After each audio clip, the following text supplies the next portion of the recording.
அந்த கலைஞரின் மகனாக இருக்கக்கூடிய நான் சொல்லுகிறேன், தர்மம் தன் வாழ்வதனை சூது. I am not prepared to answer you. You are anti-Indian.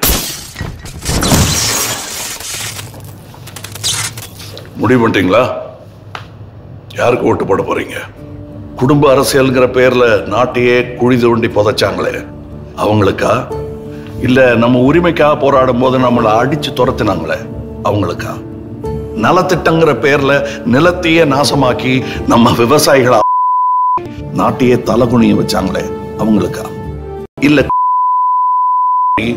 பணத்துக்காக நம்ம மக்களையே சுட்டு அந்த யாருக்கு ஓட்டு போட போறீங்க? நீ என்னடா சொல்றது? எங்களுக்கு தெரியும், எங்க அப்பா அம்மா யாருக்கு ஓட்டு போட சொல்றாங்களோ அவங்களுக்கு தான் போடுவோம் அப்படின்னு நீங்க சொல்றது கேக்குது.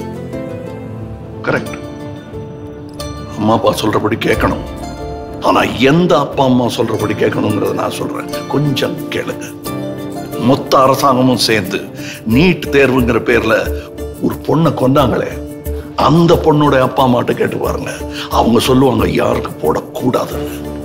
நாட்டை ஆள்ற தகுதியே இல்லாத தலைமை இருக்கிற இந்த நாட்டுல அதை தட்டி கேட்கிற ஒருத்தனா, உங்கள ஒருத்தனா கேட்கிறேன், யாருக்கு ஏன் ஓட்டு போட போறீங்க? வரும் ஏப்ரல் 18 குடிஞ்சு கும்பிடாதீங்க, நிமிர்ந்து ஓட்டு போடுங்க. ஏப்ரல் 18 நீங்கள் வெற்றி களம் காணும் நாள். நாங்களும் தான். வணக்கம். மாபெரும் மாற்றத்திற்கு மக்கள் நீதி மையம்.